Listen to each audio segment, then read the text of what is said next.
bravery, creativity, and patriotism.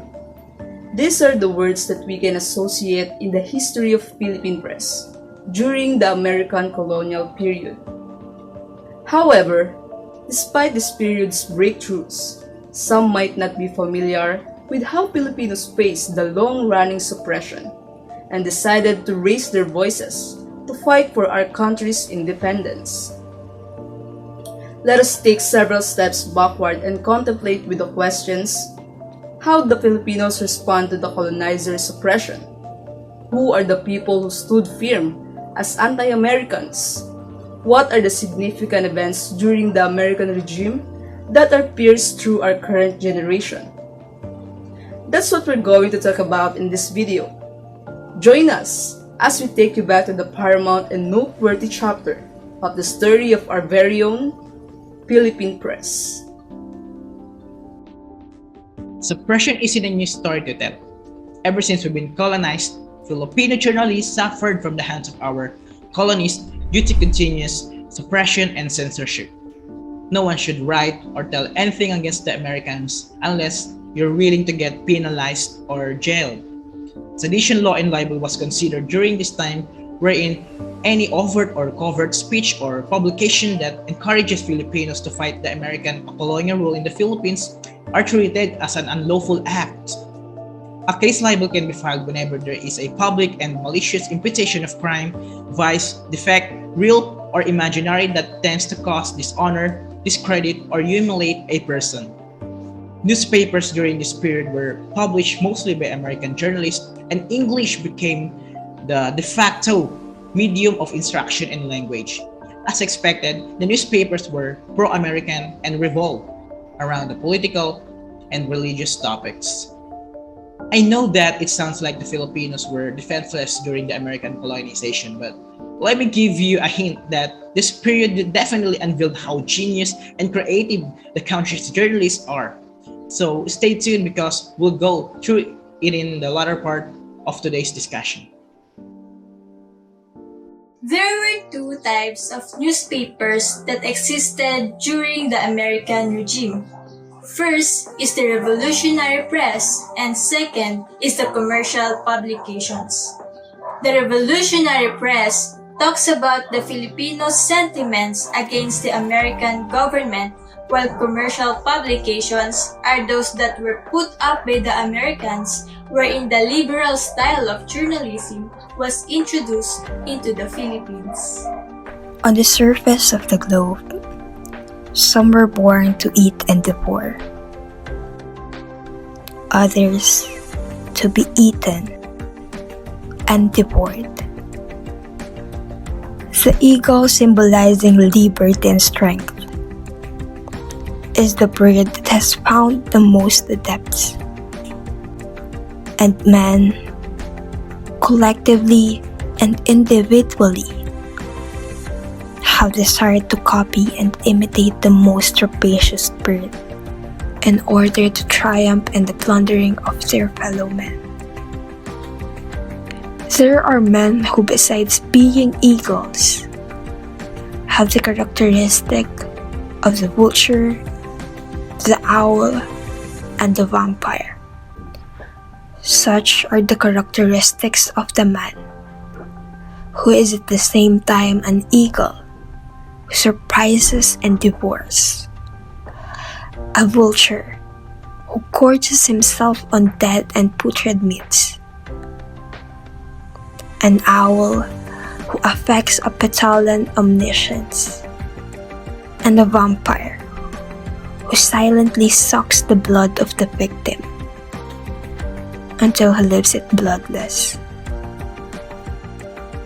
These were some of the lines from the most celebrated libel case, the editorial article entitled Aves de Rapiña, or The Birds of Prey.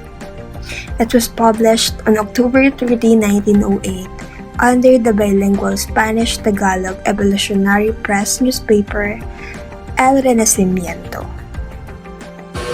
El Renacimiento writers was sued for libel because it dealt with denouncing the corruption greed and abuses of the American public official and then Secretary of the Interior Insular Government of the Philippines, Dean Conant Worcester. Every description mentioned in the editorial article matches Worcester's activity and government position. The title Birds of Prey also matches Worcester's early work in the Philippines, which was related to birds. The statement that insinuated he possessed the quality of the vulture, the owl, and the vampire offended him, so he pursued the case and a total fine of 100,000 pesos was asked among the writers, and with that, El Renacimiento was first to shut down.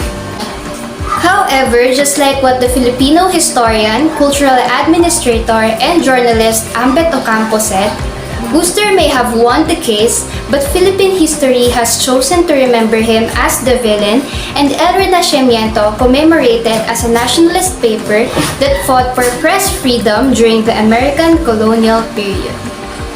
Censorship still happened during the American colonization, but Filipinos thought of a different and creative ways on how they are going to disseminate information to their countrymen, like zarzuelas, the provocative dramas in disguise to show our resistance to the Americans aroused in the midst of this period.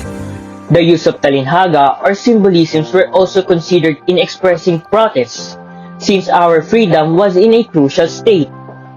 Some writers were imprisoned for their pieces, including Juan Abad for his play Tanikalang Ginto, Isang Punlo ng Kaaway, Ngayon at Bukas, and Aurelio Tolentino for translating boldly his anti-American and pro-independence play into native dialects.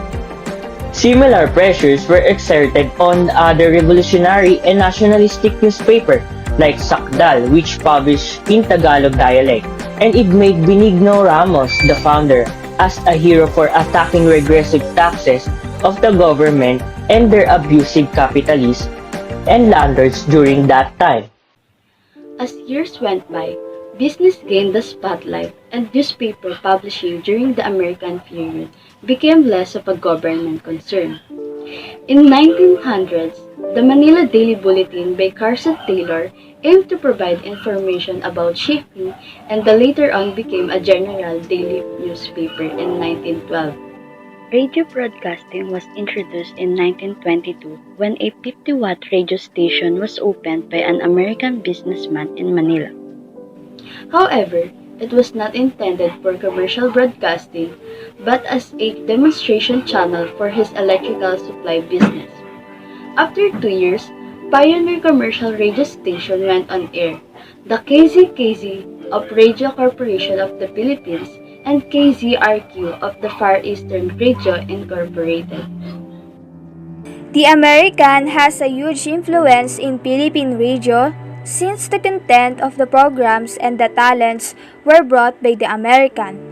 Range of music, variety programs including comedy skits, and brief newscasts has affected Philippine radio programming in the early years, and it was categorized as largely entertainment-oriented and mostly influenced or imitated from the United States.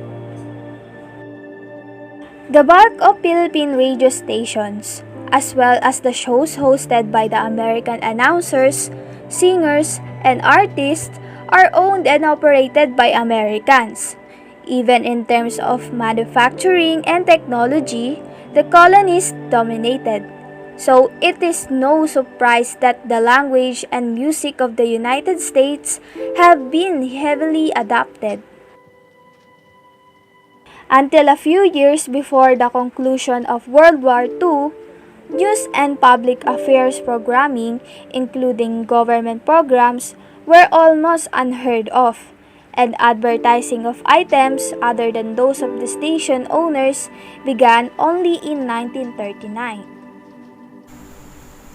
In Cebu City, the first provincial radio station, KZRC, was founded in 1929. However, it only rebroadcast shows that had already aired on Manila's KZRM. This Manila-centered programming was supposed to last till now.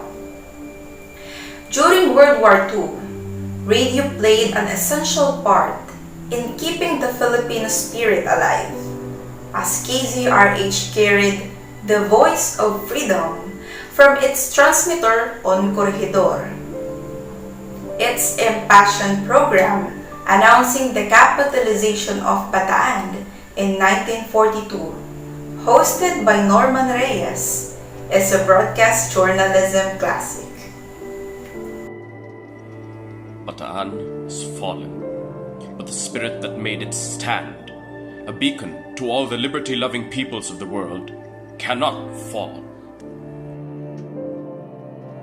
In general, these significant events made a mark, not only in the history of Philippine press, but most especially to us aspiring communication professionals, as this can serve as a reminder and inspiration on how we should pay respect to our profession and perform our duties well, so we can also make an impact on society. Let us not forget those Filipinos who fought for our country's independence through the most powerful weapons: paper, pen, and radio broadcasts, to show our eagerness to win against the hands of suppressive colonizers. Despite everything that they've been through, suppressions, forced closing of stations or publications, feeding of libel cases and imprisonment, it was the Filipino writers' passion and determination that made them resilient and prominent up to this time. Indeed, the American regime inflicted sufferings and compromised the journalism profession in some ways. But let us bear in mind that it was them. The colonists pushed us more to practice bravery, creativity, and patriotism.